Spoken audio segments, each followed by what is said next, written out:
Thank you. I know where all the freedom lovers are today. I am truly honored to speak to you with all of these other Second Amendment supporters who fight in their own way every day for your and my right to defend ourselves, to enjoy our favorite pastimes, and to exercise our constitutional authority. I'm a longtime hunting and shooting enthusiast, and I've always believed deeply in the need for strong gun rights. But let me tell you, as a new mom, my determination to protect my family is greater than ever. And that's why I find it so offensive when other men, invariably liberal Democrats, think they can tell me how best to defend myself against other men, whether that's on a college campus or some other so-called gun-free zone or in my own home. So no, Joe Biden, I will not just take a shotgun and fire it aimlessly off my back porch into the dead of night to ward off predators. Primarily because that's illegal in most places, but also because I don't like to waste ammo. Or get this one, in Colorado, there's a state representative who thinks that all a woman should be allowed to defend herself with is a rape whistle. Because, quote, you don't know if you feel like you're going to be raped. That's coherent. Also in Colorado, the University of Colorado suggests that instead of allowing campus carry laws, girls should simply vomit or urinate on their attackers. I don't even need a punchline for that one. I like to think that I fight for gun rights by keeping the media honest, which, believe me, when it comes to guns, is an uphill battle. There is no issue about which the media is more opinionated and less informed than on guns. Take some recent example.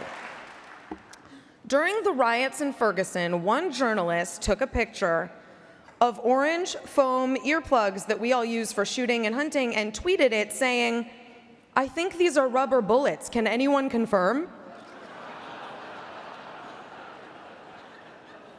At least I give that guy credit for asking. On CNN, where I work, one anchor claimed he easily bought an automatic weapon in a store until he was corrected by his own guest that that was probably illegal. Now, no one considers Rolling Stone a bastion of good journalism anymore. But back in July, readers called their list of the 5 most dangerous guns, quote, the worst piece of journalism of all time. Why? Well, for one, it listed handguns, rifles, and shotguns, otherwise known as all guns. For another, it singled out derringers as particularly dangerous. When was the last time you heard someone commit a crime with a derringer? MSNBC host Joe Scarborough apparently doesn't know what the NRA does. Back in 2013, he said the NRA opposing gun control wasn't about Second Amendment rights. It was about gun manufacturers making millions and millions and millions of dollars. First of all, he's right. The firearms industry is doing very, very well. Thank you very much.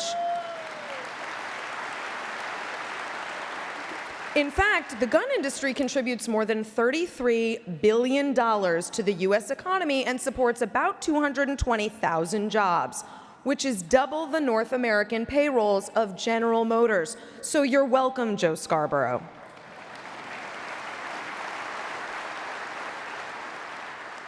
But secondly, the NRA doesn't represent gun manufacturers. The NRA represents me and you.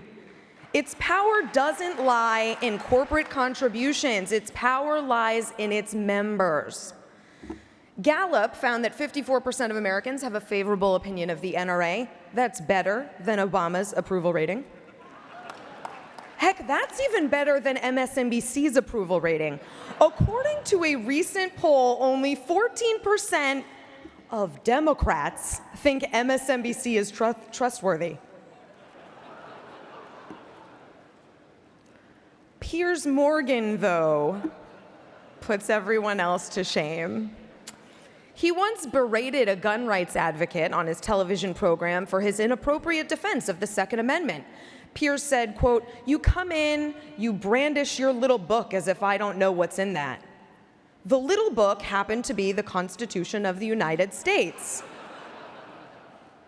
The good news is not very many people saw Piers's sad display. What's worse, though, than these self-fashioned personalities not getting gun rights is that even journalists seem totally unconcerned that they routinely get gun facts wrong. The next time you meet a journalist, ask him his opinion of guns and then ask him to define an assault rifle. You'll think you just asked him to divide pi by 13.9. While you're at it, ask him to explain what the gun show loophole is. He can't, because there isn't one. Or ask the Washington Post headline writers what they meant by high-capacity ammunition. Or the Politico headline writers what high-capacity weapons are. These are journalism outfits. The least we should ask of them is to get basic facts straight.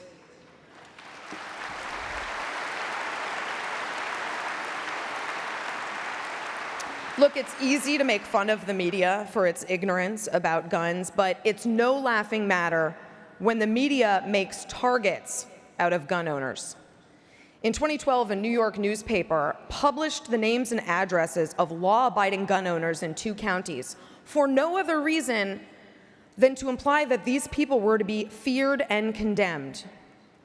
The media is supposed to be the watchdogs of the state. When journalists instead set their sights on law-abiding citizens, they have totally shed any last pretense of objectivity and responsibility.